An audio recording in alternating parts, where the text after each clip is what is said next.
Abbott joins us now. Thank you so much. Can you tell us from your perspective, what is the issue? Why did they leave? So they're leaving, and they've left because they're very un-Texan. Texans don't run from a fight, and there's a fight going on in the legislature right now about redistricting as well as other things. But I'll make two quick points, Dana, about this. For one, to run to states like New York and Illinois to protest redistricting is kind of like running to Wisconsin to protest cheese. It's just kind of outrageous. Those are New York and Illinois are two hallmark states that have already done redistricting to eliminate Republicans. But the second thing is far more serious, and that is what these Democrats have done.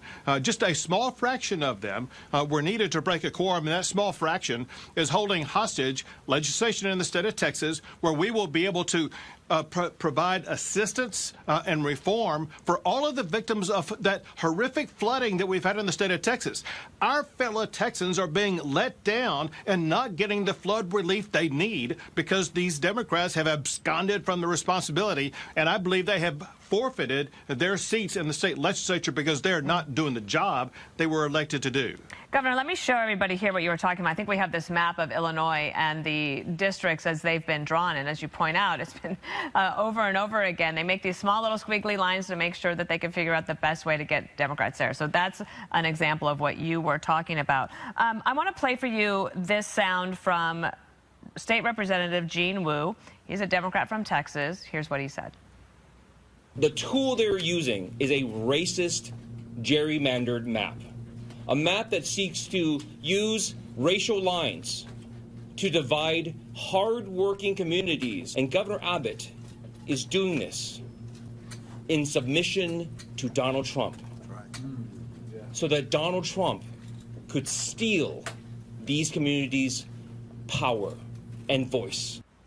I have two main questions. How do you respond to his accusation that you're using a racist tool to do this? And the second question I have, if you could wrap it into this answer, is why now? Why do you need to do this in the middle of this session?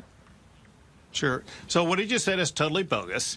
First, for redistricting purposes, it's not done for racial reasons. However, the racial outcome is this, and that is the district lines will solidify the Barbara Jordan African-American district in the Houston area, and it will add 4 new Hispanic districts. And so there's actually going to be more racial minority districts in the state of Texas. Why now? 2 reasons. One is, since we last did redistricting, there's been a change in law. A court decision affecting Texas came out and said that coalition districts are no longer required, and it's perfectly legal to dismantle coalition districts. The second is gerrymandering can be done, or drawing lines can be done, on the basis of political makeup, as in Republican versus Democrat, and there's nothing illegal about that. And then when you look at the outcome of the most recent presidential election, all these districts that are being added are districts that were won by Trump. Here's the point of that. These voters in these districts won by Trump, they don't have the ability to vote for their candidate of choice now because they're in congressional districts. They're in a Democrat district, as opposed to a district won by Trump. And so we have the authority legally under redistricting law to draw districts that align with the voter preferences of the voters of the state of Texas. And Donald Trump proved in these Hispanic-created districts that Hispanics, as well as other people in those districts, they want to vote Republican. Let me just point this out. We've seen this movie before, and we know how it ends. If you don't have the votes, eventually you come home to Texas, and we know it, basically it's going to be overtaken by events. But you also said in your statement that you put out today to all of them, in a letter to them, you said, in addition to abandoning their offices, these legislators may also have committed felonies. What is the felony? What are the penalties for this?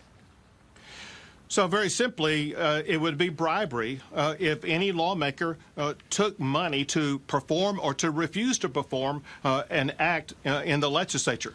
And the reports are these legislators have been both, they sought money and they offered money to skip the vote, to leave the legislature, to take a legislative act that would be bribery. And so the facts will have to come out. But I think based upon comments made by legislators themselves, they face a possibility of facing bribery charges, which is a second-degree felony in the state of Texas.